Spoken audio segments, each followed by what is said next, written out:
L'arbre de la connaissance du bien et du mal, ou le choix de l'homme. Au commencement, Dieu créa les cieux et la terre, et il sépara la lumière d'avec les ténèbres.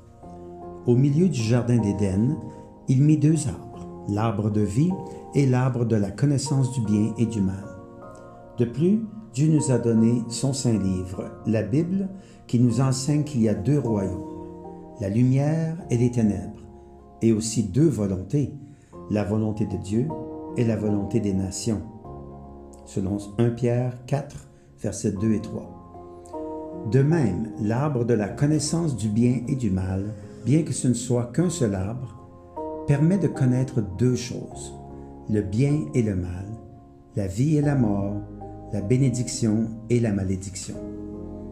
L'Éternel Dieu avait commandé à Adam: « Tu mangeras librement de tout arbre du jardin, mais de l'arbre de la connaissance du bien et du mal, tu n'en mangeras pas, car au jour où tu en mangeras, tu mourras certainement. » Selon Genèse 2, versets 16 et 17.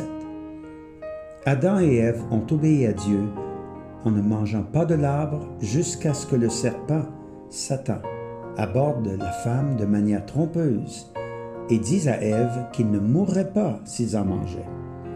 C'est ainsi que la femme prit du fruit de l'arbre, en mangea et en donna à son mari qui en mangea aussi. Dès lors, un tournant important se produisit. Avant, Adam et Ève avaient obéi à Dieu et ils jouissaient d'une bonne relation avec lui. Mais maintenant, ils découvrirent qu'ils étaient nus et qu'ils avaient besoin de se couvrir et ils se cachèrent de devant Dieu. Adam et Ève avaient désobéi à Dieu et écouté le serpent qui les fit douter de la parole de Dieu en leur demandant « Quoi, Dieu a dit ?» Ils choisirent de faire leur propre volonté. Et c'est ainsi que le diable est devenu le chef de ce monde et le Dieu de ce siècle. Le diable a réussi et a enlevé la liberté que Dieu leur avait donnée. Ils sont devenus captifs du piège du diable au lieu de faire la volonté de Dieu, selon 2 Timothée 2, verset 26.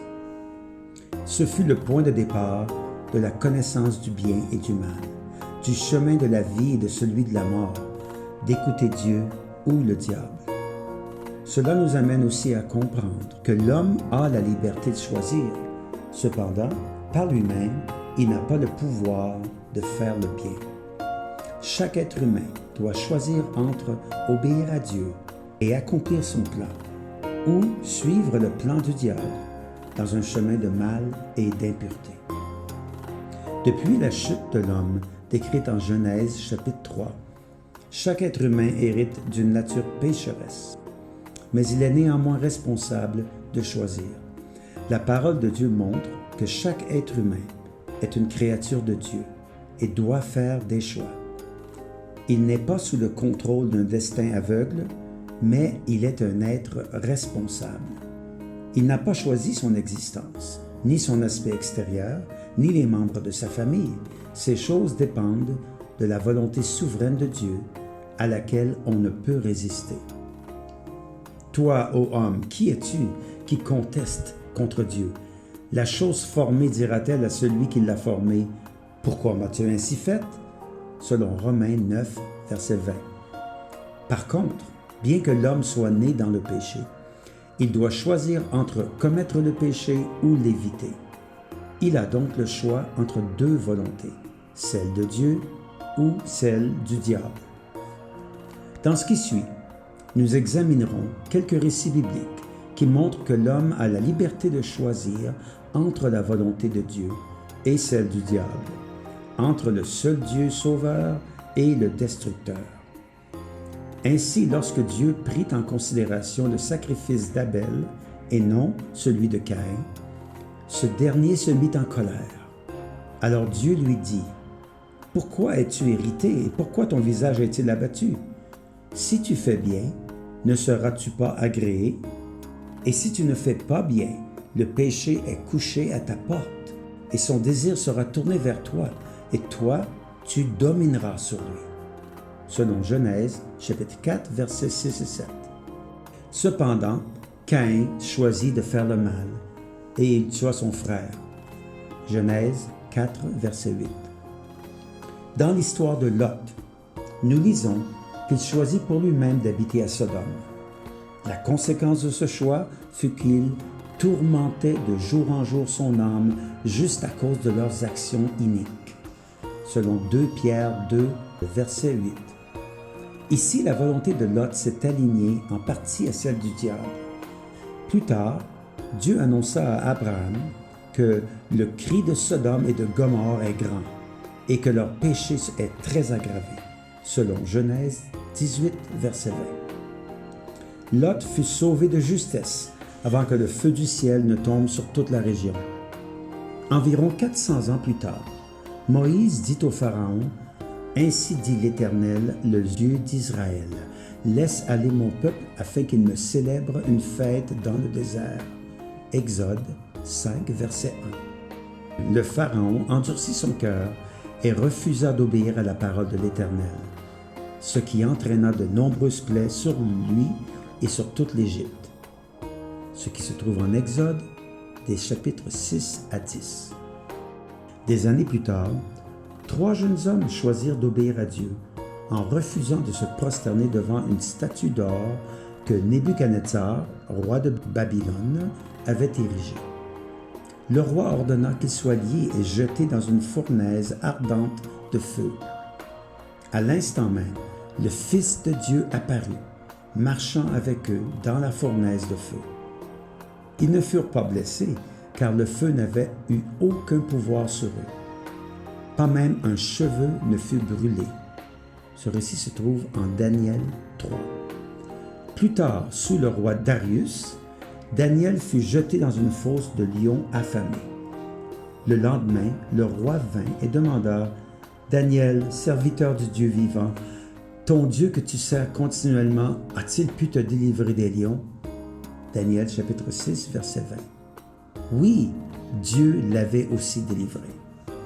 Plus tard, l'apôtre Paul expliqua qu'il y a 2 volontés en disant: « Car le bien que je veux, je ne le pratique pas, mais le mal que je ne veux pas, je le fais. » Romains 7, verset 19. Il expliqua aussi que le renouvellement de l'esprit aide à connaître la volonté de Dieu. Ne vous conformez pas à ce siècle, mais soyez transformés par le renouvellement de votre entendement, pour que vous discerniez quelle est la volonté de Dieu, bonne et agréable et parfaite. Romains 12, verset 2. Chers amis, obéir à la volonté de Dieu et la mettre en pratique conduit à de nombreuses bénédictions. Mais désobéir entraîne d'énormes pertes et des dommages, comme ce fut le cas pour Adam et Ève qui désobéirent à Dieu en mangeant une seule fois de l'arbre défendu et furent chassés du jardin d'Éden. Cher ami, décide maintenant qui tu veux avoir comme guide de ta vie, Dieu ou Satan. La porte de la grâce est toujours ouverte et le Seigneur veut vous donner la vie éternelle si vous vous repentez et que vous croyez. Cette vie éternelle n'est pas gagnée en s'éloignant du mal et en faisant le bien. C'est le don de Dieu, non pas sur le principe des œuvres, afin que personne ne se glorifie. Éphésiens 2, verset 9. La vie éternelle est donnée de la part de Dieu à celui qui se repent de ses péchés et croit en l'œuvre de Jésus à la croix. C'est un don de Dieu, car Jésus-Christ en a payé le prix en mourant sur la croix pour nous.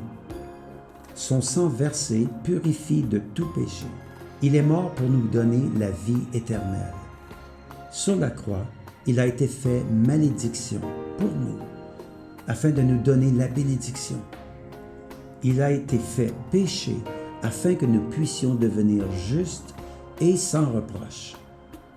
On peut le lire en 2 Corinthiens 5, verset 21. Le nom de celui qui croit est écrit dans le livre de vie. Voulez-vous lui offrir votre cœur afin de devenir un arbre planté près des sources d'eau qui porte du fruit en son temps et dont les feuilles ne se dessèchent jamais? Le bon arbre produit de bons fruits, mais l'arbre mauvais, de mauvais fruits. Cher ami, la lecture de la parole de Dieu vous permet de distinguer le bien du mal et vous conduit à faire la volonté de Dieu. N'imitez pas le mal, mais le bien. Celui qui fait le bien est de Dieu, celui qui fait le mal n'a pas vu Dieu. 3 Jean 1, verset 11. La parole de Dieu ouvre également les yeux pour se tourner des ténèbres à la lumière et du pouvoir de Satan à Dieu. Acte 26, verset 18. L'Éternel Dieu a dit, « J'ai mis devant toi la vie et la mort, la bénédiction et la malédiction. Choisis la vie afin que tu vives. » Deutéronome 30, verset 19. Et que vous ayez droit à l'arbre de vie pour vivre à tout jamais avec Christ.